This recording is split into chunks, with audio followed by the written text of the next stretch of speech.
Part 2। प्रश्न 11। भारत के सकल घरेलू उत्पाद में नीचे दिए गए भिन्न क्षेत्रों के योगदान का कौन सा एक सही ह्रासमान क्रम है? ए तृतीयक ग्रेटर देन प्राथमिक ग्रेटर देन द्वितीयक, बी तृतीयक ग्रेटर देन द्वितीयक ग्रेटर देन प्राथमिक, सी प्राथमिक ग्रेटर देन द्वितीयक ग्रेटर देन तृतीयक, डी द्वितीयक ग्रेटर देन प्राथमिक ग्रेटर देन तृतीयक। सही उत्तर 2 अर्थात विकल्प बी। उत्तर की व्याख्या। भारत के सकल घरेलू उत्पाद जीडीपी में तृतीयक सेवा क्षेत्र का योगदान सर्वाधिक है, इसके बाद द्वितीयक उद्योग क्षेत्र का और अंत में प्राथमिक कृषि क्षेत्र का योगदान सबसे कम है। यह क्रम घटते हुए क्रम में ह्रासमान क्रम सही है। प्रश्न 12। भारत में सेवा क्षेत्र के संदर्भ में कौन सा कथन असत्य है? ए इसमें उन सेवाओं की संख्या अधिक है जिसमें अत्यंत कुशल और शिक्षित श्रमिकों को रोजगार मिलता है।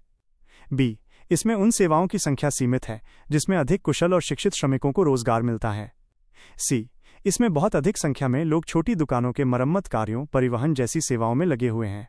डी इसका सकल घरेलू उत्पाद में सर्वाधिक योगदान है। सही उत्तर 1 अर्थात विकल्प ए। उत्तर की व्याख्या। सेवा क्षेत्र का सकल घरेलू उत्पाद में सर्वाधिक योगदान है, डी, लेकिन इसमें अधिकांश लोग साधारण या अल्प कुशल सेवाओं में लगे हैं, सी। इसलिए यह कहना असत्य है कि इसमें अत्यंत कुशल और शिक्षित श्रमिकों को रोजगार देने वाली सेवाओं की संख्या अधिक है। प्रश्न 13। निम्नलिखित कथनों पर विचार कीजिए। 1 संगठित क्षेत्र सरकार द्वारा पंजीकृत होते हैं और उन्हें सरकारी नियमों एवं विनियमों का अनुपालन करना होता है। 2 असंगठित क्षेत्र में नियम और विनियम तो होते हैं परंतु उनका अनुपालन नहीं होता है। 3 संगठित क्षेत्र के कर्मचारियों को रोजगार सुरक्षा का लाभ मिलता है जबकि असंगठित क्षेत्र के लोगों को ये सुरक्षा नहीं मिलती है। 4 भारत के संगठित क्षेत्र में कार्यरत श्रमिकों की संख्या असंगठित क्षेत्र की तुलना में अधिक है। उपर्युक्त कथनों में से कौन से कथन सत्य हैं? ए 1 और 3, बी 1, 2 और 3, सी 2, 3 और 4, डी ये सभी। सही उत्तर 2 अर्थात विकल्प बी। उत्तर की व्याख्या। कथन 1, 2 और 3 सत्य हैं। कथन 4 असत्य है क्योंकि भारत में श्रमिकों की एक बहुत बड़ी संख्या असंगठित क्षेत्र में कार्यरत है जो कि संगठित क्षेत्र की तुलना में अधिक है। प्रश्न 14। केंद्रीय नियोजित अर्थव्यवस्था के अंतर्गत निम्नलिखित कथनों पर विचार करें। 1 सरकार पौन केंद्रीय प्राधिकरण अर्थव्यवस्था के सभी क्रियाकलापों की योजना बनाता है। 2 अर्थव्यवस्था में सभी आर्थिक क्रियाकलापों का निर्धारण बाजार की स्थितियों के अनुसार होता है। 3 वस्तुओं और सेवाओं के उत्पादन, विनिमय तथा उपभोग से संबद्ध सभी महत्वपूर्ण निर्णय सरकार द्वारा लिए जाते हैं। उपर्युक्त में से कौन सा कथन असत्य है? ए केवल 2, बी केवल 1, सी केवल 3, डी इनमें से कोई नहीं। सही उत्तर 1 अर्थात विकल्प ए। उत्तर की व्याख्या। केंद्रीय नियोजित अर्थव्यवस्था में सभी महत्वपूर्ण निर्णय केंद्रीय प्राधिकरण द्वारा लिए जाते हैं। कथन 1 और 3 सत्य हैं। कथन 2 असत्य है क्योंकि आर्थिक क्रियाकलापों का निर्धारण बाजार की स्थितियों, मांग और आपूर्ति के अनुसार होना बाजार अर्थव्यवस्था की विशेषता है, न कि केंद्रीय नियोजित अर्थव्यवस्था की। प्रश्न 15। किसी अर्थव्यवस्था में वस्तुओं और सेवाओं के उत्पादन के लिए आवश्यक कारक हैं। 1 भौतिक पूंजी, 2 श्रम, 3 भूमि, 4 ज्ञान और उद्यम कूट। ए 1 और 2, बी 1, 3 और 4, सी 1, 2 और 3, डी ये सभी। सही उत्तर 4 अर्थात विकल्प डी।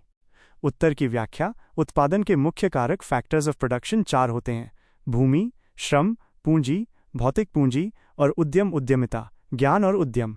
वस्तुओं और सेवाओं के उत्पादन के लिए ये सभी कारक आवश्यक हैं। Q16 प्रश्न। नए और विद्यमान विचारों के सृजन, पुनर्व्यवस्था और व्याख्या पर केंद्रित गतिविधियों या सेवाओं को कहा जाता है। ए चतुर्थक गतिविधियां, बी अंडरलाइन टेक्स्ट पंचम गतिविधियां, सी तृतीयक गतिविधियां, डी द्वितीयक गतिविधियां। सही उत्तर संख्या 2। Q17 प्रश्न। मुक्त बाजार अर्थव्यवस्था में मूल्य तंत्र की कार्यप्रणाली निम्नलिखित में से किससे संबंधित है? ए अंडरलाइन टेक्स्ट मांग और आपूर्ति की शक्तियों की परस्पर क्रिया, बी अर्थव्यवस्था में मुद्रास्फीति दर का निर्धारण, सी अर्थव्यवस्था की उपभोग प्रवृत्ति का निर्धारण, डी अर्थव्यवस्था के पूर्ण रोजगार उत्पादन का निर्धारण। सही उत्तर संख्या 1। Q18 प्रश्न। कृषि और सेवा गतिविधियां अर्थव्यवस्था के किस क्षेत्र से संबंधित हैं? ए अंडरलाइन टेक्स्ट क्रमशः प्राथमिक और तृतीयक, बी क्रमशः प्राथमिक और द्वितीयक, सी क्रमशः तृतीयक और द्वितीयक, डी क्रमशः द्वितीयक और चतुर्थक। सही उत्तर संख्या 1। Q19 प्रश्न। किसी उद्यम का सार्वजनिक या निजी क्षेत्र में वर्गीकरण इस आधार पर होता है: ए उद्यम में कर्मचारियों की संख्या, बी अंडरलाइन टेक्स्ट उद्यम की परिसंपत्तियों का स्वामित्व। सी उद्यम में श्रमिकों के लिए रोजगार की स्थिति। डी उद्यम द्वारा निर्मित उत्पादों की प्रकृति। सही उत्तर संख्या 2। Q20 प्रश्न भारत के असंगठित क्षेत्र के बारे में निम्नलिखित में से कौन से कथन सत्य हैं? 1. संगठित क्षेत्र की तुलना में श्रमिकों की संख्या अधिक है।